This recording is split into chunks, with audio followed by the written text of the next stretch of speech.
Hi fans of high quality entertainment. This video is thanks to my good buddy Morris Gautreaux, who yesterday posted a video and he ranked 25 albums that were self-titled. You know, like the Pretenders with their first album, Pretenders.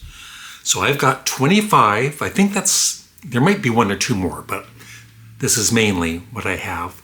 And 25 albums, and I'm going to show them to you, and then I'm going to rank them from my favorite or from my least favorite to my favorite. And one more thing, I've been on a Paul McCartney kick again, although, you know, I do listen to him quite often anyway, but I was showing all of the albums I have by him, and then somebody said, "Where's Tug of War?" And I thought, oh yeah, I didn't show that. So I looked at my collection and couldn't find it. I thought maybe I misplaced it. So I'm looking everywhere. It's gone. So, and I didn't, you know, sell it or anything. And I did have before, you know, the box set of Tug of War. And the opposite of Red Rose Speedway, I bought the 2 CD of Red Rose Speedway, and I loved it so much that I got the box set. And so anyway, I got the box set of Tug of War, and I still didn't, you know, I just thought it was good. And so I ended up selling it and just getting the 2 CD, which I can't find now. So I ordered it again. Maybe the other one will show up, but... Do you ever have CDs or vinyl records missing? In no particular order, self-titled albums. Creedence Clearwater Revival. Some band called Sparks. And this was originally released as the band Half Nelson with a different cover. And then they re-released it and changed their name to Sparks. How about Steppenwolf?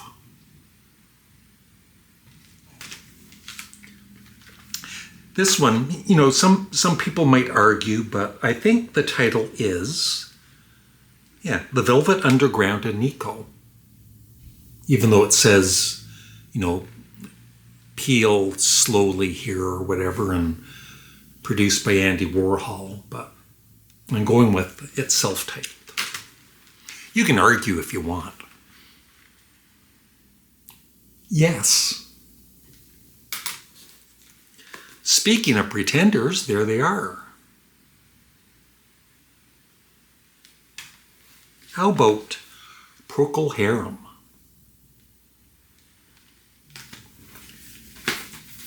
How about Kinks?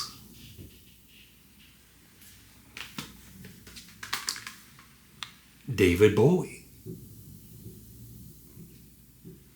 I wish I had that haircut. Now this is not called the White Album. It's called the Beatles. I bet you didn't know that.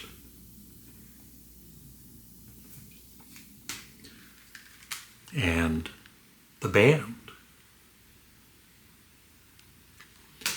But wait, there's more.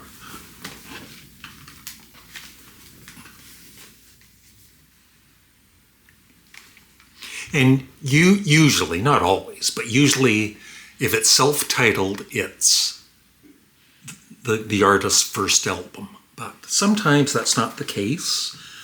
This was near the end of their discography, the band Can, and this one is just simply called Can. The Clash, this is a debut album. And another debut album, Blue Oyster Cult.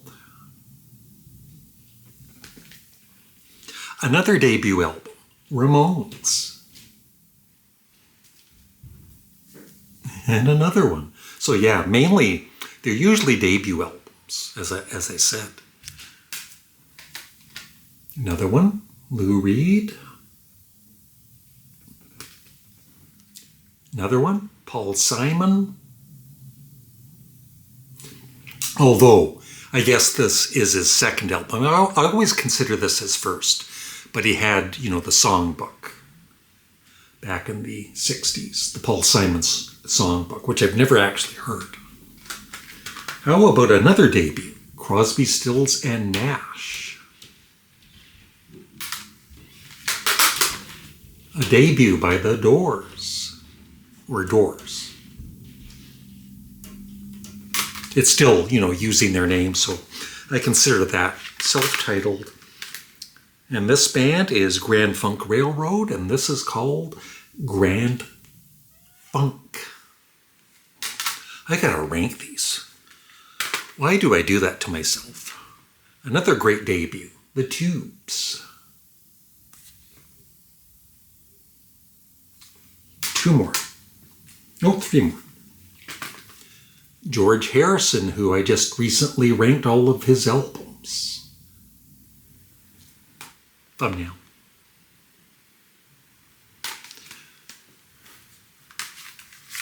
And then Queen, their debut album, and some band called Led Zeppelin. Don't know if you've heard of them. They're pretty good. So I'm going to cut here. I'm going to rank these, and I will be back. All right, I have ranked them from my least favorite to my favorite.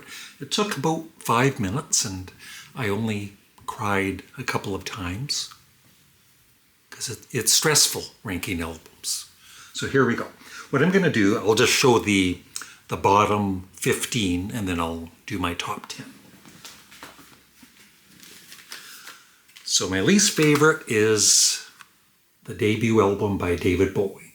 I never play this. It's not bad, but just not something I play very much.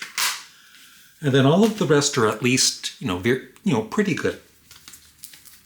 The debut album by the Young Rascals, I just like their other albums much more, but still a fun listen. I got Kinks, I just need to play this more, definitely. Yeah. This one, I still can't, I did enjoy it more than ever the last time I heard it, but I still need to play this more, Procol Harum.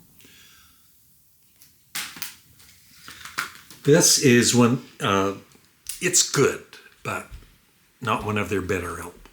Can. And all of these are good, very good. Creedence Clearwater Revival, their debut album.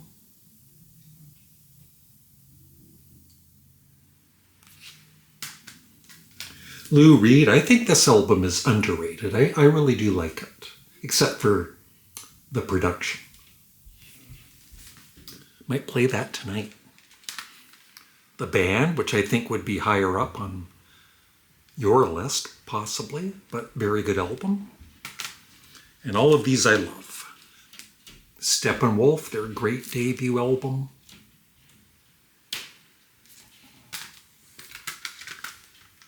Paul Simon, his second album.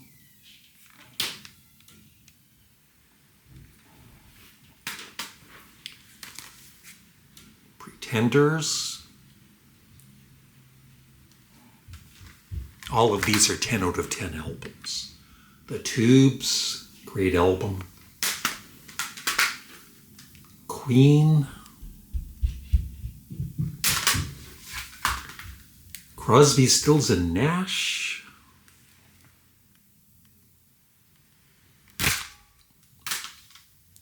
Sorry, Camera.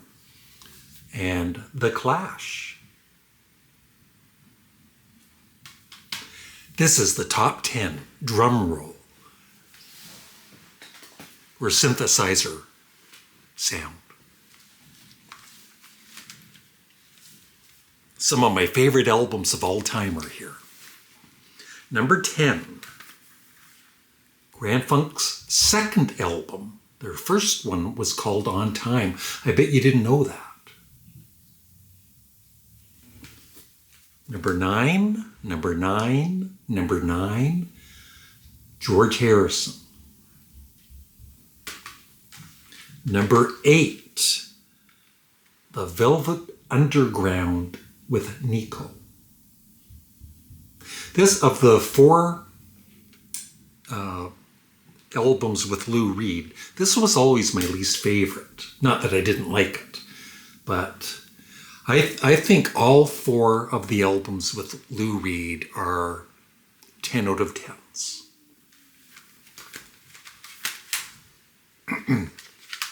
Number 7, Yes. Number 6, Sparks. Number 5, Ramones.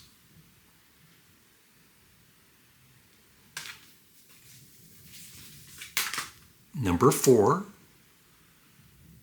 The Doors. This is the end.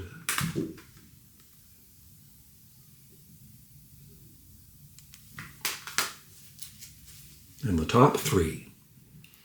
And by the way, you might see me adjust my glasses. It's not as bad with my other ones that I use for driving. And I do have these nose pads, but they still kind of slip a bit. I love these glasses, except for the annoyance of having to always push them up.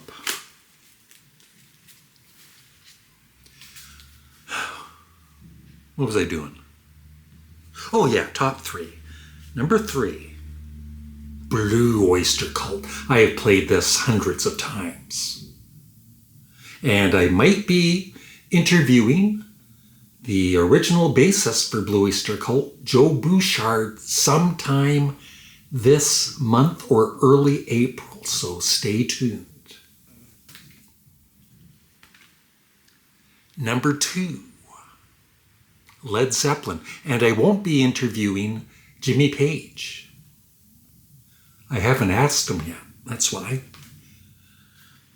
And number 1's the Beatles. I know, it's a big surprise. And that is it. So thanks Morris Gautreaux for an excellent idea for a video. Remember to like the video, leave a comment below, and thanks for watching. Bye.